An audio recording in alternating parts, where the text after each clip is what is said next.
Hey guys, మనం చేసే 90 days ఛాలెంజ్లో ఇది డే 2 అనమాట. This is the day 2. చూస్తారు కదా, ఇదైతే ఫ్యాక్టరీ అనమాట. మనమైతే ఒక ఫ్యాక్టరీలో ఇంటర్న్షిప్ చేస్తున్నామని చెప్పా కదా ఫస్ట్ వీడియోలో. ఈ చుట్టుపక్కల ఉన్న మిషనరీ కాంపోనెంట్స్ ఇవన్నీ. ఇదే మన CNC లేజర్ కటింగ్ మిషన్ అనమాట. విత్ హై ప్రిసిషన్ కటింగ్ అవుతుంది. ఇది చాలా బాగుంటుంది మిషన్ అయితే. మిషన్ ఒక వర్త్ వచ్చేసి 3.5 crores వీటి ప్రైస్. ఇది చూస్తారు కదా, దీని పేరు వెల్డింగ్ మిషన్ అనమాట. ఇది నార్మల్ వెల్డింగ్ మిషన్ అయితే కాదు, ఇది ఒక advanced laser welding machine.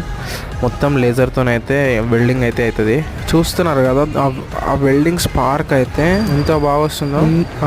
Finishing కూడా చాలా బాగా వస్తుంది ఈ లేజర్ వెల్డింగ్ మిషన్లో. ఎందుకంటే లేజర్ ఇంకా మనకు వచ్చేది మైల్డ్ స్టీల్. లేజర్ అయితే మైల్డ్ స్టీల్ని బర్న్ చేస్తుంది. బర్న్ చేయడం వల్ల మనకి నీట్ ఫినిషింగ్ అయితే వస్తుంది. సో గాయ్స్, ఇవాళ వ్లాగ్ అయితే అయిపోయింది. వీడియో నచ్చితే ఒక లైక్ చేసి ఒక సబ్స్క్రైబ్ చేయండి. Thanks for watching.